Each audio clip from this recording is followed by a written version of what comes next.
ine dzidziso ine nhungamiriro yekuti pagwarare upenyu ndipo patinoona ana sekuru vedu ari masvikiro nemapositori topa kumatendo kuvayara shumba vatidzidzisa nekutipawo gwara iri.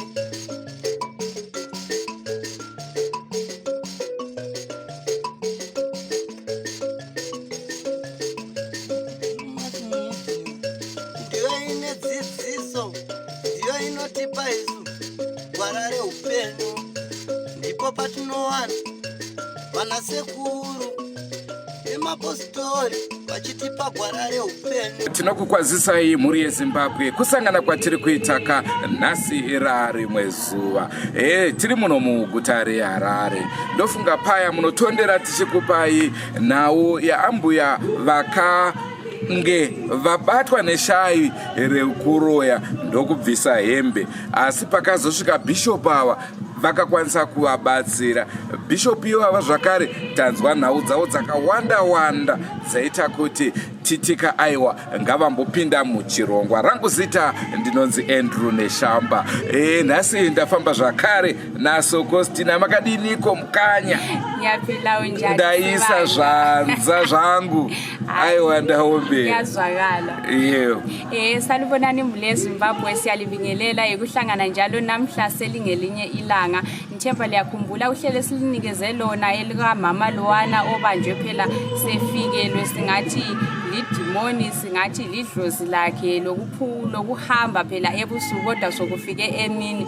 Kuthiwa isenzakalo soneso liyakwazi ukuthi kukhulunyiwe sakuchasisizwa ukuthi kulomuntu ababuyayo babuthana kwancedisa abanye, kwaba lomunye okwathiwa wabuya wancedisa, yikho umama egcine sekhuluma konke ukuthi yebo ngiyaloya kuhamba kanjani. So saya promise ukuthi hayi sizomcinga umuntu yena osizwisisa ukuthi kanti kwahamba njani yini okwayenzakalayo. Elami igama ngoThando class intombazana ingiyako Ncube. Vanonzi vamuronda Samuronda. Sekuvaronda kwataita kuti tizosvika pano tizovawana tavarondawo, saka isu takunzi tavaronda kuti tibate Samuronda. Ipapo tinofanira kuramba tiri muchannel iyoyo. Senguva dzeseka mhuri yeZimbabwe tinokurudzirai kusubscribe kuDrewmas Media. Drewmas Media taking you to another level. Nhasi tiri pane rimwe level chedu chete kukusanganisai navo. Tonzwa kuti ko pavakanzi vakatsika zhaba munhu akatanga kuita ese vamwaiwa mvura munhu akatanga kubvisa hembe, chii changa chaitika? Ndozvatoda kuti tivape mukana iwoyo wokuti tsanangura. Sandizvo mukanya yikho sivili shumba yikho lapha sikhulumile izolo ukuthi hayi sizamucinga yena igama lakhe kuthiwa nguSamuronda.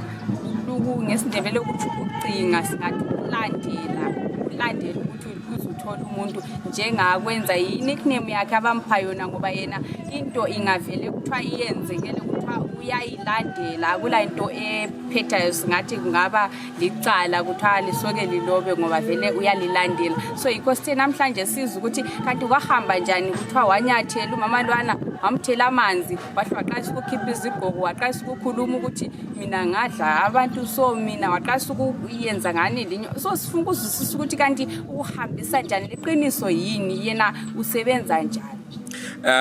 Bishop, tisatanga kukupa imkana wokutaura. Ini ndoera shumba ndomuka huru nai. Mune mutupo here? Ko ndakabva kupi ndikashaya mutupo. Munoera chii? Ndoera nharu nendoro ndenyamashizha. Nyamashizha inzouka ndomuka huru manje. Kukura pamutumbi. Asi kune mambo wadzomuka. Kune mambo asi kune wani. Mure Zimbabwe.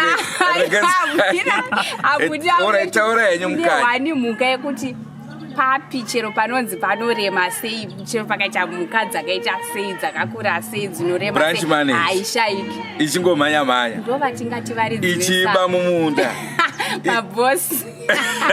Aiwa mukanya tazvidzwa. Muripo pa Big 5. Aiwa ipapo. Mamunya ipapo. Ombofarira chirongwa acha tiri kukupai zuva ranhasi. Ini ndinonzi Bishop Matika. Ndinonamata kuSt Angels Apostolic Church. Nickname yangu azhinji vanonditi Samuronda. Crowd King of Trap ndinoteera. Kana pakabiwa zvinhu zvakakura ndinoteera kana tawirirana. Kana munhu akatizwa nababa vari nhumbi ne3 months ndinoteera kunoti gogogoi. Ndosvika ndoscopa introduction, mai votaura shuwa ndo baba vemwana, baba votishuwa mwana ndiwangu, amai ndiwaziva. Ndopakabva nickname yekuti Samuronda. Zvakaitika nezuro ndezvekuti ndakabva pano pamba pangu ndobva ndati ndoda kunogerwa kwaRasta. Ndiri munzira kuenda kwaRasta ndakusvika pababa ndakaona chimhanyirwa nemumani change achiti pane munhu ari pakona peshop adona, but munhu ainzi akanga kutorenja zvokuma 3.5 hours.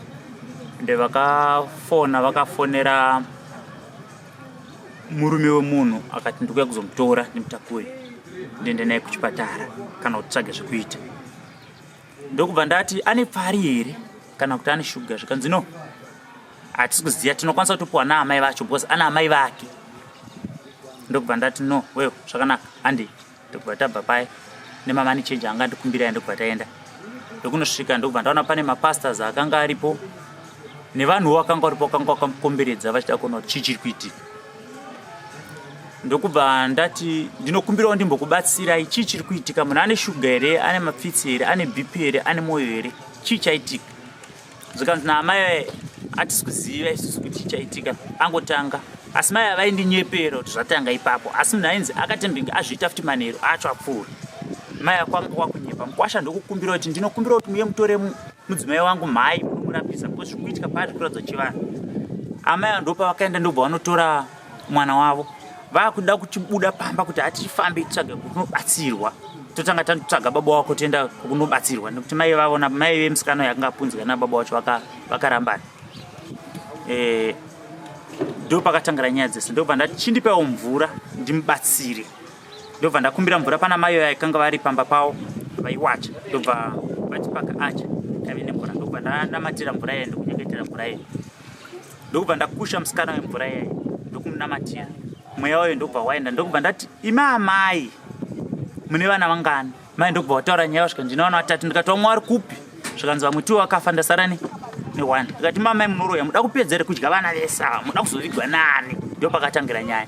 Zvikanzi handingaroye zvodya mwana wangu andakazvara. Ndikati aiwa regai tikumbire mutumwa rigara atichengete.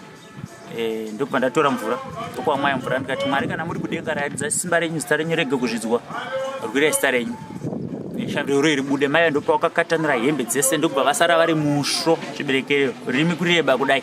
Ndokuda shaviro royi pakazara vanhu. Ndokubva ndanyaradza mhepo iyayi. Ndokubva vapfekedzwa nemamwe madzimai panharaunda akavaziva. Ndokubva ndati no inini chirega ndiende kunogerwa. Handingasiye programu rangu randabvira kumba. Ndabatsira musikana amuka. Musikana uyu aipupa furo mukanwa nemunhu, nzeve aibuda ropa fresh blood. Aiti akadaiso akarereka musoro wake aidona ropa refresh munzeve, akadai achidona ropa refresh munzeve. Ndokubva ndamubatsira. Ndokubva ndati no ini ndakunogerwa. Ndakaenda mba ndanogerwa ndokusiya chipfekedzwa hembe nemamwe madzimai panga pakazara vanhu. Ndobva ndanogerwa ndaisiya programu rangu randandafambira. Ndasvika kubaba kwai ndakatogerwa mba ndapedza. Ndakubuda kuti ndichirega ndichienda kumba. Ndokubva ndaona mob vanhu vakanga vawanda. Then I was shocked because vanhu vakanga it was too much. Vanhu Muroi. Mapastors aya vakanga vachimunamatira vaya vakanga vatadza kumubatsira about 3.5 hours.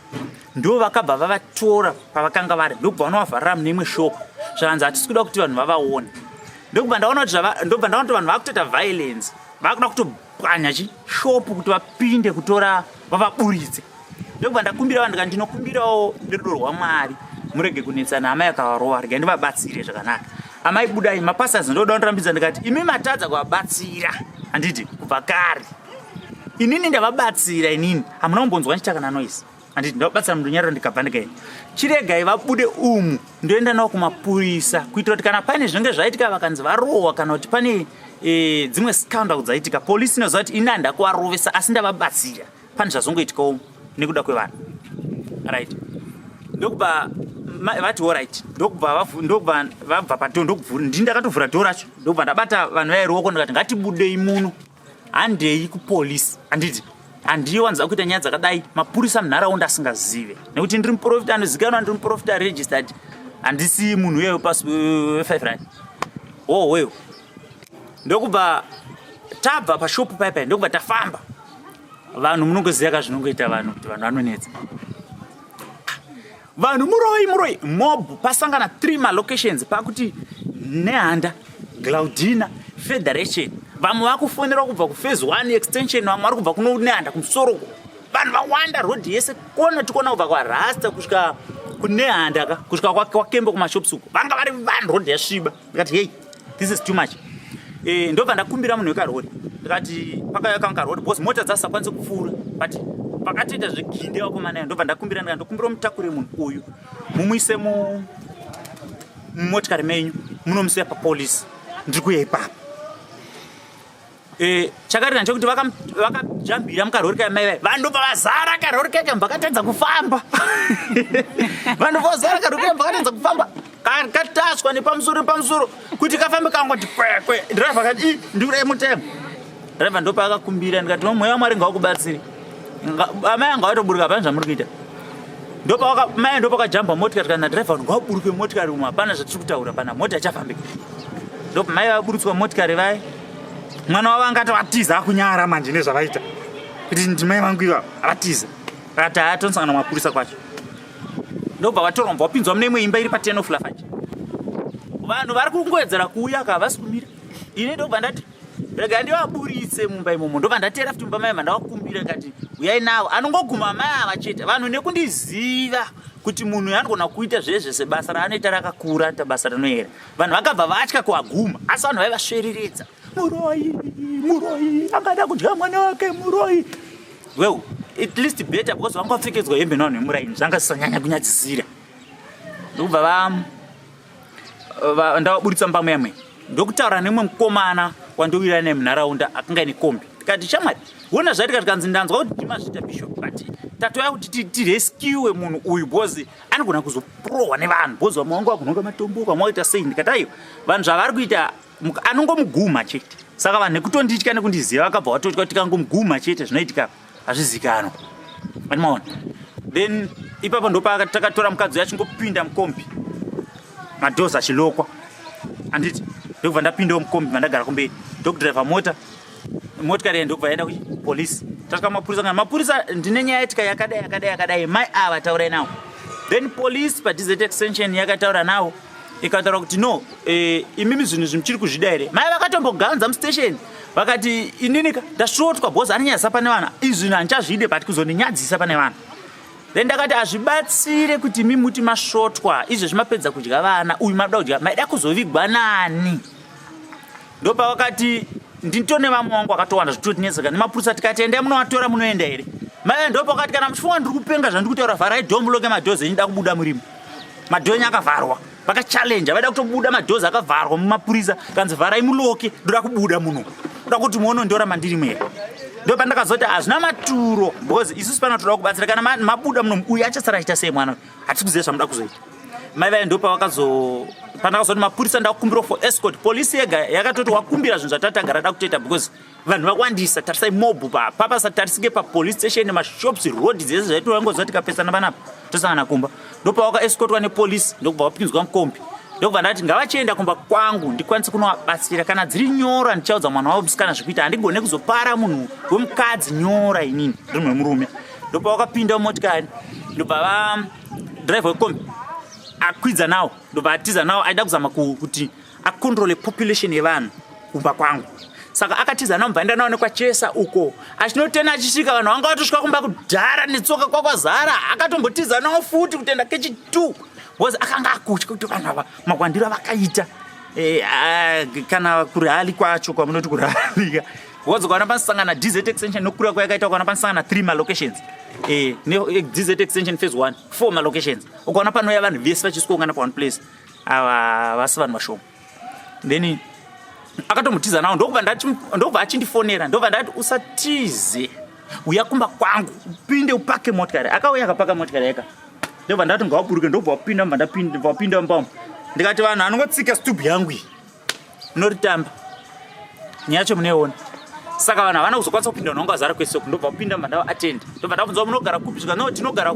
matombo kuvhandeji ndobva ndati driver pinda driver yemotikari munovasiya handiti munovasiya kuvhandeji kana kukondena kuzasuku kwekuti vanhu kunoku vanenge vasaona bcause vanhu kuzasuku havazozivi kuti chichaitika kunoku driver ndopa akanga wapinzawo motikari mavomba abuda nani papa kikimeni ndobva redza mataiva kananga kumatombo kwawo bcause ndanga ndakuatyira kuti nekuda kwemobhu zvayanga yakaita vaigona kupondwa kana kudhemenjwa saka inini kunoku handina hangu stress ivava vanopumana kuti tinopumana oro inini handidi kupuma munhu chinonzi naro umbovo pasina umbovo iguwa indiriwe proof mukauya muri 10 kana muri dzinza mukati tikupumana uroi ina handipume munhu uroi ndinongoti kuti right uyapa ndinoziya minamato yandinokuitira ipapa muroi anobuda yega kana mukati mabirana inini handidi zvekusora muchipumana kuti teresa ndiyandibira Peter anenge ndiyaba indogadzira mbavha ndo mashandiro wangu kana mukabvunza vavakidzana wangu edi yese ine mukavabvunza atikiye madho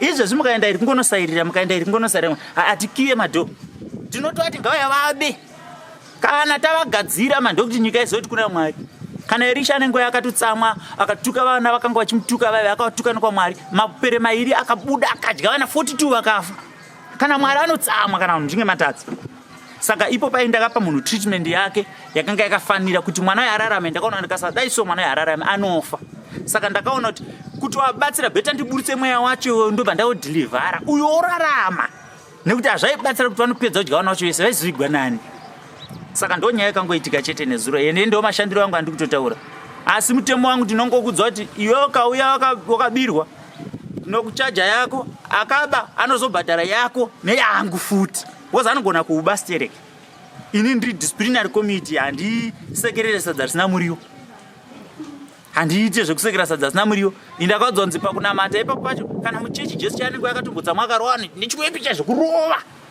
vanenge vatadza panzvimbo isiriyo saka munhu anopiwa zvakafanira panzvimbo yaanenge ari yakakodzera ko sairo redambudziko rekuti munhu aba kuti zvinhu zvizodzoka zvinenge zvatora nguva yakadii ndinokwanisa kudzosa zvandakabirwa last year here kana kuti zvinoda inini ukangoziya date kuti ndakabirwa musi wa 1 February 1993 pa 3316 kumaridhio kunotori sport ratopera kana ndakuita munamato ndikaseta mujenya unoteera wega ende handikupe target kuti munhu ari kudzoka nhasi ari kudzoka mangwana indinogadzira kana arwadziwa chete anodzoka nezvinhu kana asina ngagara akadaro asi zvinoitika manje nekuda kwepain inokura mumunhu handiti kana pain ikanga yasvika pamongo tine maexample tine mukomana ainzi Matema benzi rairira raipenga about 8 years ndakamutora ndikamurapa manje kuna November handiti ndakangomutora ini ndinoda wenyu ndikasvika munharaunda handiti inini ndorapa mapenzi ndorapa munhu wamusingazivi ndinoti uya nerako iroro ndoda kurapa rako iroro kuti muzive ukuru hwaMwari saka ndichipinda muno munharaunda muDZ extension ndakangoti batai benzi rese ramaona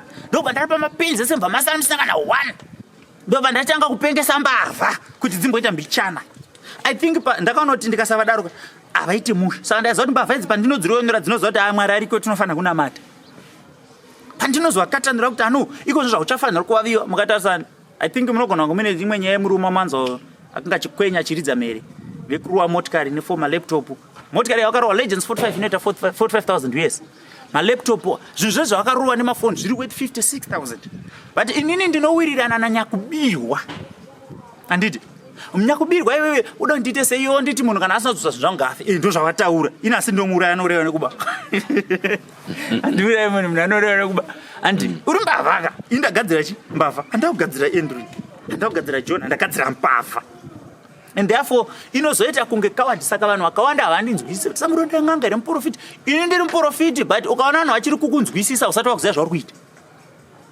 ukatoona vanhu vachiri kukunzwisisa cheche usati wakutoziva zvauri kuita vanhu havafanira kutokunzwisisa iveri kana mukasvika kuchechu indinobatsira vanhu ukauya nemunhu achirwara ndikubatsira munhu wako achirwara odzokera mutano zvinoda chipatara I can refer to hospital bcause hanenge akwanise kukunyeperei kuti munhu ane chirwere chenyika reHIV positive ndoti uya ndikuitire munamata zvimwe zvikwa ka edzi hairapike enda kumapiritsi shamari enda unoteswa kuchipatara ndosaka that's why tiregistered anditi hatifane kutya kutaura chokwadi saka chizikana mapepa tenge tina akakwana akafanira saka munhu akari HIV positive tomurifera kuchipatara ukaenda munhu akaboka mapepa ekenza kana achiboka cancer so miri wese kana mine ndipe one izvo example 3 days anenge amavanga 1 week takutaura mastori ndinokugezera munhu ane cancer ipapo honya yacho yobuda donha apa makatarisa ronda rotanga kukaka kusina richipa mvura so 3 days ronda rapera 1 week zvadhako takutaura zvipo saka ndinorapa zvinoda kurapwa nemuprofiti zvinoda varapi rifea kuchipatara zvinoda chipatara nokuti ukawakarwa nema-STS chirwere chebonde ndinogona kutozwa kuti ichi chirwere chebonde chamurapa ndinotochiziva kuchirapa asi ndichizona kucherera mudzi manje hazviite saka ndinokurifea kuchipatara unobayiwa zvako kuti urarape saka ndo mashandiro angu saka kuti ndikunyebera ndinokupai madays kuti guys after 3 days zvadzoka ukada kuti after 3 days dzina zvadzoka munhu ye 3 days dzako dzikakwana asati asvika aenda saka chinodzosa munhu ipain because munhu kana achivaviwa akadai nyama isara anouya arigere anditi munhu akarwadziwa kuda kana kusada zvinomutuma kuti rega ndidzokere mumwe asvike direct anopotera anoenda kana panext ndindakabira apa taurai navo anditi ina ndadambudziko ndinongoti akaba alright ngaine mari yakati padhopa yangu apa upinde usina $500 kana uri Mbavha wakaba zvako upinde usina 500 apa kunamata nekuzungaira is 2 different things zvinhu 2 zvakasiyana zvina mubvira zvakafanana akati munhu akanamata akapusa ndiye ongoita basa rekubiri hako vanhuko chiponda vanhu maharako unoti ndinonosunungurwa nasamuronda tite mutambire oyo mukaziva kuti kunamata nekupusa zvinhu 2 zvakasiyana mapedza vanhu vese vamuri kuona vakagara paisa hatina problem navo andimuona vari kurwara vamwe vada kutoona hama dziri kuchipatara ndiri kutovarapa ndotivaitira munamba ndovanyengeterera vada kuona hama dzavo dzichipatara ndovanyengeterera vachipora futi vanoenda pano ndovanyengeterera voenda kudzimba dzavo asi vakaba manje kana vatoripe ipapa vachidambuka nekukwenya vakaba ipapa $500 kupinda ari kurwara haisi hakunyorwa application kwozoitawo zvekuti wakaroyiwawo hako aiwa uroyika hwakuenderana nekuti chakaitika ungati sezvikuitika vana yekuti ndiri kurumwa ko ndiri kukwenya makumbo achipesana kudai ongonditi hanzi uya ko ndikasvika kana munhu akaromba zvikwambo zvake ndinonzi bata chikwambo changu mahara iwe akaromba nemari kuda ndikubvisire mahara bhadhara mari because wakanobvisa mombe kun'anga ukoko wewe wanibhadhara mombe kun'anga nditi inini ndindakapusa manje wada ndiriwe nechikwambo chako mahara isa yangu handisekereresa dzasina muriwo zvangu handisekereresa dzasina muriwo handitambe mutambiriwo anditi asi wauya uine problem yako ndiri kuda basa musoro wangu kutema hakuna munhu akaaplya urombe hakuna munhu akaaplya urova murombo haafe anditi I cannot demand money kuti nekuti iwewe uri kuda basa saka unofanira kundipa $100 wawana kupi usingashandi saka varapi varimo munyika mumaprofiti vakazara munyika mumarapa varimo but sometimes zvoda kushandisa 5 common sense kuziva kuti munhu wandiri kubatsirei mangwana achandiona sani kana tikasangana mangwana tikugadzira ukama hwakaita sei pakati pedu ndo chinhu chakakosha kana muri varapi edha uri muprofiti uri n'anga whatever you are doing ameno ikoko unofanira kuziva kuti munhu wandiri kubatsira mangwana akantarisa anondoona sei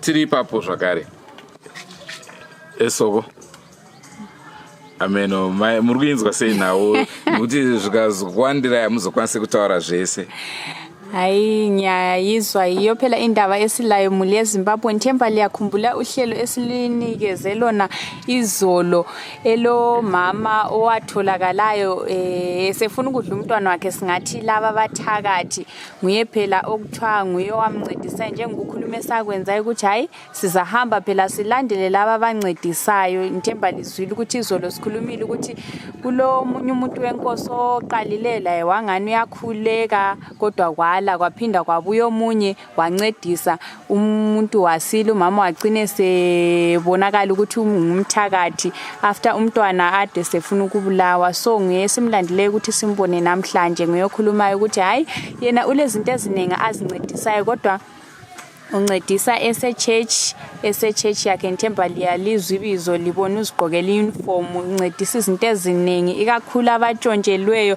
ukhulumile ukuthi hayi into ezincane lezi ngoba lathi sizwile ukuthi kulabanye abakhulumele khona ngale ndabeni yakhona ukuthi kulo muntu ade egula kade esebulawa zingqondo eseleminyaka isikhathi umncedisile walunga waba ngumuntu right. Ukhulumile ukuthi amasela uyancedisa, kodwa phela uyancedisa kusiya ngokuthi wena watshontsha njani. Nxa watshontsha udisela uyakulungisa ukuthi ubuye, kodwa ubuyaphela la yayefuna ukuthi ubhadale khonokho njengokutshontsha lawo okwenza khona.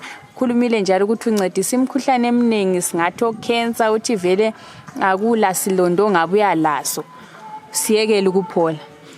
Soko mazvinzwa kakuti vanorapa vanhu vanopenga zvisingaiti muchanorapwa rini? Ndiri pakiyo ndiri number 1 koimi mishumba indiri gombwe ndinotorapa. Ongo muri yeZimbabwe ndiyo nhau yatinayo.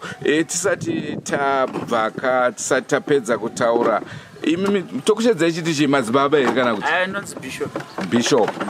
Musi madzibaba ndi Bishop. Aha, tine vakawanda vanotambura nematambudziko akasiyana siyana. Tisati tatanga hedu kutaura mamwe matambudziko, tingade kuziva kuti ko kana munhu ari kuSouth Africa, munhu ari kuZambia, Mozambique kana America chaiko aine dambudziko, zvinoda kuti atanga auya panzvimbo here kana kuti munokwanisa kumubatsira ari kwaari? Sometimes it depends nedambudziko racho kuti rakaita sei. Sometimes distance is not a barrier. It's not a barrier. Zviri pairi. Pane mumwe munhu wekuti anogona kutaura neni through phone ndomudza kuti ita so. Akandiudza umwe ndakona kutomuti fona neWhatsApp call. Ndatambura nema-acids. Ndinongoita munamata achitanga kutomavomita otonzwa kuti foni kwatara. Foni yadona. Jusuit. Anditi. Zvinoenderana nekuti nyaya yacho yakamira sei. Pane munhu anokuudza kuti ndabirwa ndiri kuGermany uko. Anditi. Ndinomutaurira zvekuita kana ataura neni. Kana zvida kuti auye ndinomuti uya, kana zvisingade kuti auye, I know what to do. Ndinoziya munamata ekuita. Saka sometimes distance is not a barrier. Munhu anogona kuuya, munhu anogona kuitwa zvinhu zvake ari ikoko. Chakakosha communication. Ndio inoudza munhu kuti ndio inotudza kuti toita sei. Kana munhu achirwara, munomupa chimi, ungomunamatira utoenderera kuti pane zvimwe vamwe vanopa mvura, vamwe vano aiwa ndinokupa zvakasiyana siyana. Minamato hopo yakasiyana, tikada kuexplaina kunodoka. Tichitaura type yemunamato kuti ichi unotora munamato uyu, ichi unotora munamato uyu, izvi uya ndikunyengeterere, izvi zvinoda mvura. Handikwanisi kukuti wewe natira mafuta kana uchirwara musoro. Ndongokunyengetera mvura ndokuti inwa. Zvinoenderana nekuti nyaya yemunhu yakamira sei panzvimbo. Ko nhau dzembereko munobatsira? Mbereko. Ukaona munhu asina mbereko izvezvi ndikagadzira nhasi. Achati zvato ndomusi watoguma kuenda kupiriyo zvatopera. Ndozomuda pana after 3 months ndakusomutsigisa chete pasashotoke. Kana muda ndipei test ndiri kuti ndipei zama kwete zvekuti anzi ndipei wamuri kuti uyu hazvare uyu chize barren total ndiyo ndoda. Ndoda muri kuti uyu hapana hazvaramba amedza anitsina embwa adya ndiyo ndiri kuda. Ingondipei 1 chete ndikupe example. Kwete kutaura kana kuti muromo unotenga ndegeka. Isati farire kana kuEgypt unoenda muromo. Auzarwe nerwizi. Saka ndinoti ndipei ndokupa example. Naizvozvo muri yeZimbabwe ndofunga muri kuzvinzwa zviri kutaurwa naBishop. Saka Soko, isu senguva dzese tiri vanhu vemaexperiments. Tichada vanhu vanokwana kuita 3. Asi kana uchida kuti ubatsirwe mahara senguva dzese tinototanga takuburitsa pachivhitivhiti uchitaura dambudziko rako, nyika yoziva kuti ndo dambudziko rako. Wozotaura zvakare uchitaura kuti aiwa dambudziko rangu raita sei rapera. Pasina izvozvo aiwaka hapana. Phela indaba esilayo ukuthi njengoba nalimuzwa uBishop uthi yancedisa kwakungelani lokuthi udubo lumi kanjani lunkulu kanjani. Uthi yebo kulezinye izinto angakwanisa ukuzinceda esingathi kumbe ngo-HIV yazo nezo lazo uyabe serifeya ezibhedleleni, kodwa kunye lokhu uthi hayi into ezincane. Even ukhulumile ukuthi laba bathi kabala bantwana kungaba yiminyaka emingaki, uthi ngiphani umuntu onjalo khathesi ngilibone ngihle ngiliphe i-example njengombana njenge-Drewmas Media lakwazi ukuthi thina siqalisi ngokuphonga uphumisa abantu kodwa siqala sinikeza abantu sibona ukuthi uyancedisa yini kuyaphuma yini njengombana sivele sabona umsebenzi wakhe kuqala sizathi sifuna abanye abantu abafuna ukuncediswa laba bathi thina kwethu sokuhluphile sokuleminyaka besibambe njenge-Drewmas Media kodwa umuntu yena uyabe willing ukuphuma ku camera lisuka endaweni ezitshiyeneyo ngoba kwesinye isikhathi lizathi Drewmas Media lilungisa abantu benyu lithenga abantu kodwa sithi anyone willing ukusibamba athi Drewmas Media ufuna ukuphuma ku camera ngikhuluma udubo lwami ungancediswa lathi sibona suphuma futhi ku camera ukhuluma ukuthi hayi mina so ama results so kumi kanje.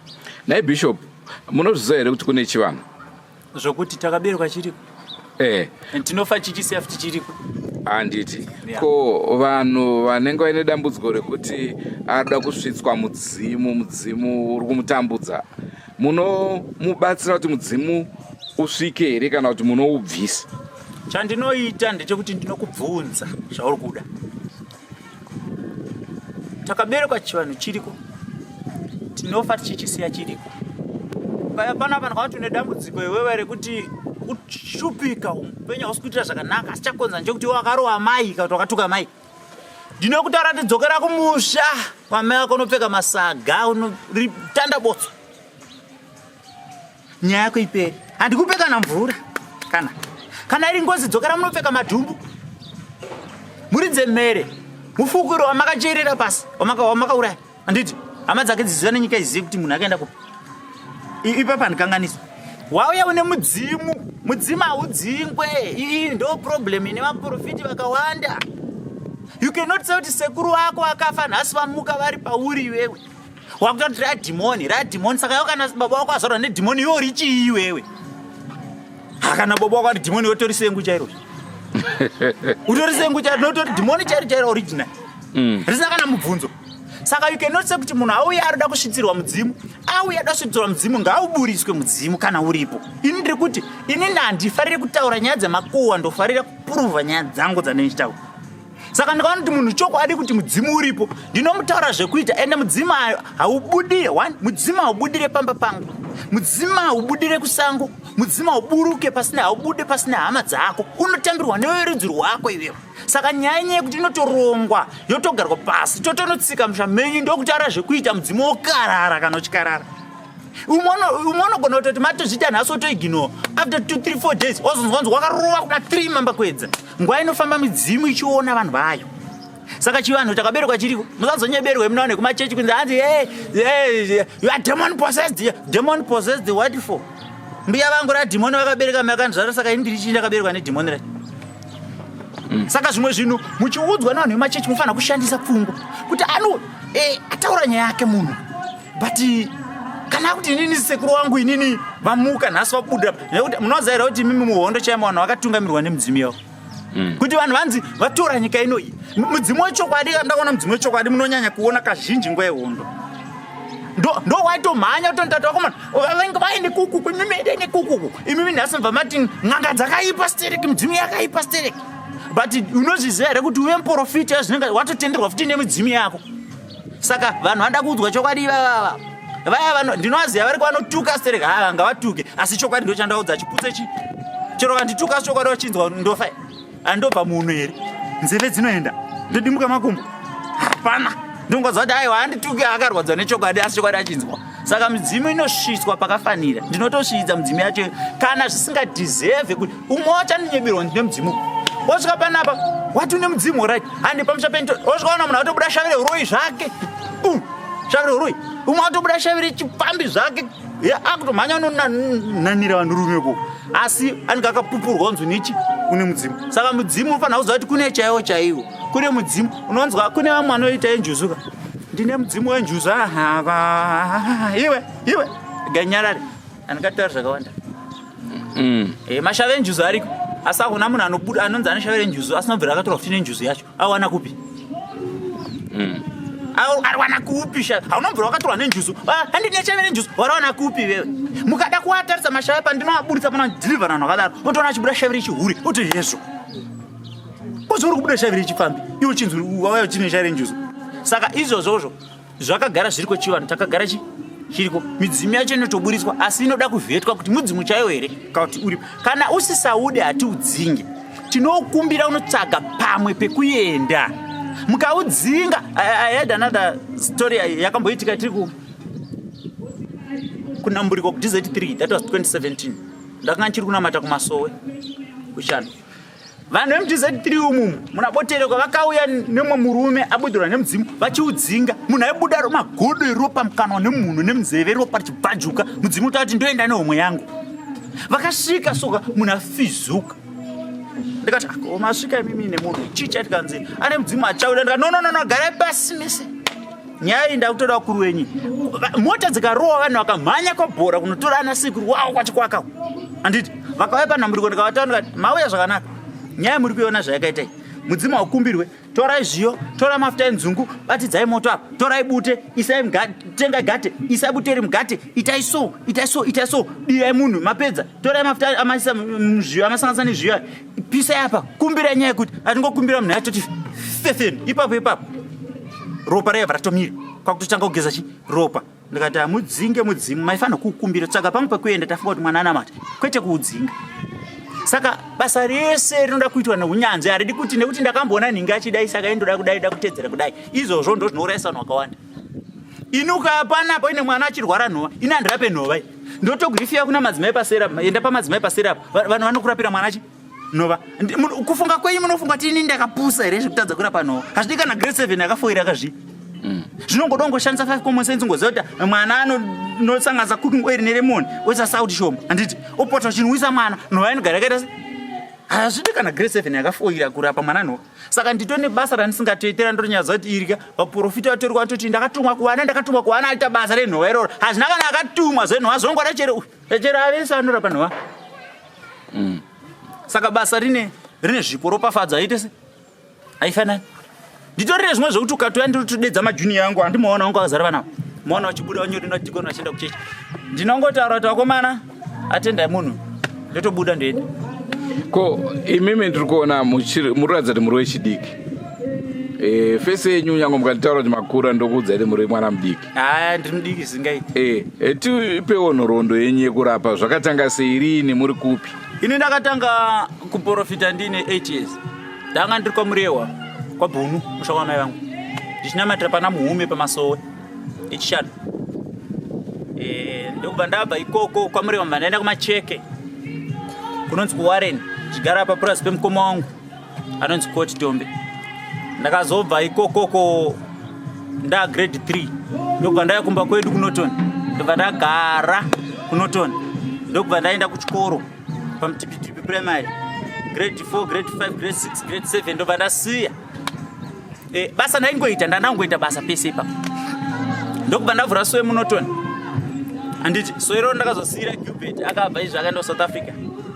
Pandakasiya sowe kuNorton ikokoko ndakaenda ndikanovhura futi sowe kumacheke. Ndikabva kumacheke ikokoko ndikazouya ndikaenda kwaChihota ndikanovhura sowe. Ndikabva kwaChihota kwandavhura masowe ikoko ndikadzoka muno muHarare ndatorwa nemunin'ina wangu Blessing akanditi ndavhura masowe but toda kuti uvhure sowe kuDZ because DZ haina masowe echishanu. Muno mamara muprofita chaita mbiriseni ndokunyeberai. Muno mukana muprofita wechishanu wese anoya muno manitokuudza kuti baba wangu ndisamuronda because vaprofiti vabuda mumaoko mangu vakawanda. It's either ndiwe Pentecost ndiwe maso ukana muprofita anonzi ari apa aita mutsindo anongabva namaoko mangu. Ndimenda vaprofita vakawanda and I can't be jealous. Nekuti ropafadza ifanana. I understand that kuti I'm a human being. Mwemusi ndinomuka ndakarwa nechikwambo. Saka ndikakutsikirira iwewe anonditakanura ndiani. Mwana wangu akarwa nechikwambo ndaenda kuBotswana kana ndaenda kukinana Kenya kwandinomboenda. Kana ndiri kunana Namibia wherever. Anditi anorapwa naani ndiri kure. Because kazhinji kacho nyoka izvirume. Kana watowana dambudziko unotoda hope yevanhu. Anditi ndosaka makaona Tito ane time yakanyora tsamba. Akati ndinonyora tsamba kumutumwa Paulo ndokutuma wakomana. Ndinokumbira muyeme ndinyengeterere nekuti mudumbu mamunondirwadza. Paulo akati handina nguva yaizvozvo, ita uchina waini shoma kuti mudumbu mako murege kuita se kukurwadza. Kwete kuti Paulo akatadza kunonyengetera Tito but nawe pressure. Saka sometimes mwana wangu anokonza dambudziko ari panapo. Indine pressure pamwe ndiri kuEgypt. Can you tell me kuti mwana wangu ofa here inini? Nekuti munharaunda ndakatsika vanhu vese vaifana kunge vakasimuka mubasa. Anditi muri kuona zvazvinoita. Handingamusiyi here achifa. Ndinotofonera ari kuno kundoti leni kana kuti knowledge handiti kana kuti tanyaradza kana redemption akomana ndinokumbira vanhu vamwari ende munoasista mwana wangu ari wani zvinhu kumba vanouya muatendi mwana atorarama saka zita rakanaka rinokurisa rudzi. Alright, asi chii chakazoita kuti imimi makura muri kuchipostori muzonzwisisa chivanhu sekutsanangura kwamuri kuita uyezve chii zvekare chakaita kuti imimi manga muri kumaso izvezvi mane chechi yenyu inonzi Angels Apostolic Church. Right. Inini ana sekuru wangu wakabereka mai vangu vaita chivanhu. Ndakaona makuwa akawanda vanhu vaifa vachitanangira kudai. Ndakakura ndichizviona kunyange inini baba wangu akanga wari mupriest. My father is a priest. Anomaona chibuda chenda kuchechi. My father is a priest. Anditi vakatosiya chechi yavo vainamata kuEbenezer Holy Church vakauya kuSt Angels. Anditi ndina priest nemapastors akawanda kutizowo machechi avo vachiuya kuzojoina. I can't be jealous na somebody kana ine ropafadzo yacho. Chakaita ndibve kumasowe ini chinowani. Ndine zvakawanda zvandakaona zvinoitwa kumasowe zvachitsikirira vanhu vakawanda.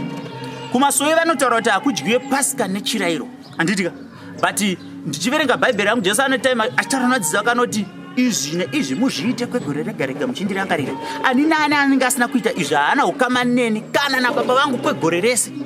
I understand kuti vanhu vanonamata kuma ministries kana kune mamwe machechi vanodya Pasika. Vanhu iva vanobhabhatidzwa kana kuti vakabhabhatidzwa. Vanorama life iri better than vanhu vanoti hatidye Pasika nechirayiro. Vanorama life iri better than vanhu vanoti isusu hatibhabhatidzwa tinyike mvura. Kana mwanakomana wemunhu akabhabhatidzwa nemvura iyo uri ani iwe? Unoti hatibhabhatidzwe nemvura. Uri ani? Then ndakaona kuti life yandararama ndaingoziva kuti 3 days kukwata 4 days kutsanya shodha raita se rapera handiti ndichifuga angu mapurasitiki angu ngemuna ndikorera nchimwa mukoyo mahewa asina shuga but ndakasvika patime yandakaona kuti izvi hazvina maturo now ndakura I'm all grown up handichadeserve this ndakuda another better life ndopandakabva ndakanga ndavhura sowe pasangana yapa handina wandakatuka kumasowe nanhaso profiti yokumasowe ndikura muri kuona ava vakagara apa vabva kupfunga vanamata kumasowe kuchishanawo I can't be jealous. Uya vana vangu ndikuropafadza vana vangu pamweya handiti ibasa raMwari ndo zvariri haridi godo neshanje. Asi chivanhu munacho? Chivanhu amchicho nacho mukuti kuti like zvipo zvekuti unogona kunge zvichikonzereswa kana chipo chenyu chichibva nekuchivanhu. Inini handiti chipo changu chinobva nekuchivanhu indoziva chipo changu chinobva kuna Mwari nekuti handamubvira ndapotorwa nemudzimu but what I know ndechekuti midzimu yangu inini yandichengeta ndayakatendera chipo chaMwari chiuye mandiri. Munoziva kuti kuno mwana ndakubvunza ndikati munoziva kuti kuno mwana unotanangira chivanhu asi unozoona vafa nacho but ndinombera ndakapotorwa nemudzimu ndakangobarwa kuvaprofiti muimba yavapurisiti handiti zvisine kuti ana asekuru wangu inini kwababa amai vangu vaiita zvemudzimu asi kwababa wangu ini wakanga uri vanamata. Saka imba yakwababa vangu inini ndo chipo chandakatora ndakatora chipo chemhuri so ndikakuti inini ndakabva kuchivanhu ndiri mudzimu ndakunyebera ndiri munhu waMwari asi chivanhu chiriko. Mhuri yeZimbabwe ndofunga chirongwa chedu tanga tichida kuendera mberi nacho kusvika zvanaka kusvika tanyasonzwisisa kubva kuna Bishop asi dambudziko raitika nhasi musi wesvondo ndofunga muri kunzwa magitara akupindira aya asi tisati tabva ndine dambudziko nemiwe machechi munenge muchiridza magitari so muchiita noise munonditaura here kuti vakabvisa maspika ivo ari kuti nyau dzaya havanzwanani pavari? Sometimes vamwe vanenge vakawandisa not say ukaenda zvakaita kuUEFA ikweya woti Prophet Makandiwa ngavaparidza vakamira pai panonzwikwa nani unoshoshoomaka but isusu saa vari kuimba apa vanhu 4 avava inoizidzi handiti idzi inoizi mulocation idzi handiti kungonyaudza isusu kuchechi kwedu hatidze magitari hatidze magitari mukatosvika izvezvi kana mukatoda ndikatenda nemi you be shocked and it will become a surprise to you. Tinotoimba toparidza titonzwanana tisina magitara tisina maspika kana vanhu vazowandisawo maybe ndo patingati ngakuye maspika kwete magitari nemakeyboard hatinei nawo izvo handiti kuitira kuti voice remunhu anenge achiparidza rinzwike riende kure. Saka ava vanhu 4 mukatotendera pasere munotoseka kuri wachikwe vanhu 4 hamuna kana vanhu mumwe muna vanhu 4 inoizi chete mulocation zoko muda kutaura tisati ndikuziva kuti nguva dzafamba munhu waMwari vauda kuenda kuchechi asi pane nhau yandainchida kungoti mungobata mbichana cause ndo yanetsa kazhinji mudzimuri zvikwambo. Vanhu vazhinji vanoti zvinhu zvavo zvinokonzeswa nekuti mumusha mune urombwa mune zvikwambo mune chii kutadzi kushaya mabasa kungava matambudziko akawanda ari kukonzereswa neubatwa.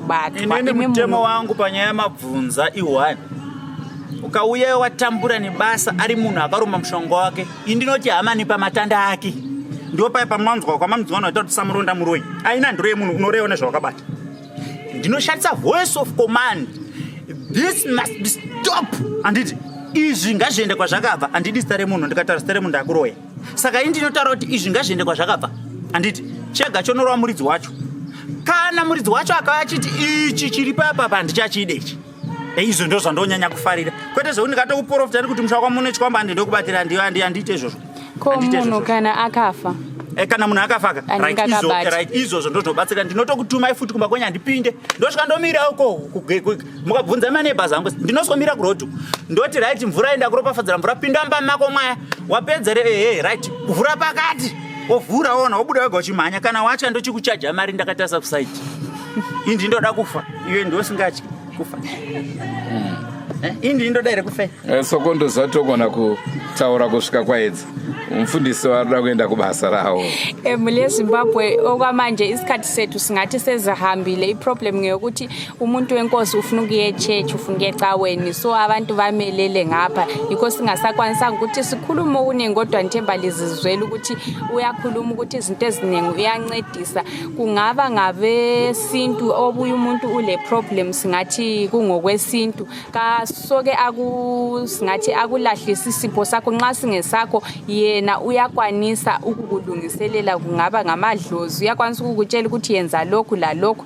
yenza lokhu la lokhu thatha lokhu la lokhu kungasenani ukuthi yena usechurch kodwa uyakwanisa ukuncedisa indawo yonke ukhulumile njalo ukuthi abantu abanengi labo ukhulisa abantu abanengi abalezipho zabo ngoba ubekhuluma ukuthi yena wakhula eqalisa ukuncedisa ele 8 years kufika khathesi so ubechasisa njalo ukuthi kulabantu emachechi lapha abanyathelela phansi abantu abalezipho zabo yena uthi hayi yena akayenzi khonokho kwakhe ukukuncedisa kungathwa kulesinto kungathwa kulani uyakwanisa ukukuncedisa Taurei zvakaita ndokuti vakahaya trira yangu saka Mbavha zora kwasadi kana kunyatsobhadhara Mbavha gurunura zvinhu zvese Mbavha zvongoti chitrira chenyu ndauya pane mukomana uyu indakanzwa tsitsiwo sevanhu vandaingosenza navo handira kuzoita ndakangoti ingovati mbichana kuvaregera asi nanhasi asi kuita zvakanaka through mukomana mune Zimbabwe ndofunga mavanzwa bishop vachitaura manzwa zvavatsanangura munoti kudi tonga itinzwe manzwa kaisusu tataura zvakare kuti tichakupai bishop tichakupai vanhu vatatu chete tomboona maresults kuti zvinofamba sei sandizvo here naizvozvo hayi iqiniso kule Zimbabwe nithemba likholisile ngohlelo lolu nithemba lizwisisile ukuthi umuntu wenkosi uthi yena uncedisa njani umuntu ozitshela ukuthi hayi mina angila problem esuka ezandleni zami ngaze kuthiwe iminyaka emingaki kumbe sokuhluphe kanjani uthi nxa lifuna mina ngiyenza izinganekane kumbe ukuthi ngibuye ngizohlala ngithi mina ngiyancedisa mina ngiyakwanisa ukuncedisa lokhu mina ngake ngathi yena uthi uyakwanisa ukuthi wena nxa ule problem yakho ubuye sibona ukuthi kuzohamba njani ikho phela sithe sifuna abantu 3 abavele ezindaweni ezitshiyeneyo kodwa abawilling ukuphuma kukamera ukuthi simunikeze phela sibone njengemuli yonke yeZimbabwe kodwa phela yakwazi ukuthi sehle wazitshengisa kudala ukuthi umama lo ubezihambela in fact kube siyagelwa engelali lakho bambiza ngoba bayamazi bamthi akubusincedise lapha ngoba kulabazamileyo behluleka yena akathathanga isikhathi ndiyakakula izinto eziningi esingathi uzithethe singathi uthethe izinto eziningi kodwa ukuthela amanzi lokwenza ade kwenza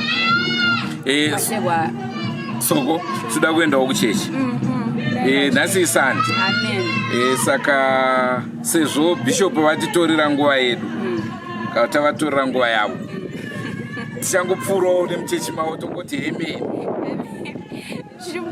bishop ndoda kupfuura ini ndiri gombwe ndoda kupfuura nichiropafadza chechi yenyu okuchechika ndo kwamunotodiwa handi tinonamata Mwari shumba mazvipira here ongo mazvipira kunorapisa soko vanorwara nepfungwa kuti munhu anozobvisa hembe inini handitizi ndotora kamera senguva dzese mhuri yeZimbabwe tinokurudzirai kusubscribe kuDrewmas Media. Drewmas Media taking you to another level.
wakamboonana tichazoonana nerimwe zuva hama dzangu. Goodbye my friends, goodbye my friends, wakamboonana tichazoonana nerimwe zuva hama dzangu.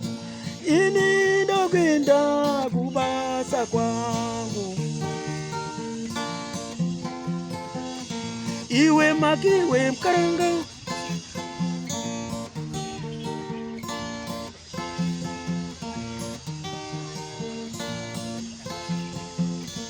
iwe makiwe mkaranga, iwe makiwe mkaranga.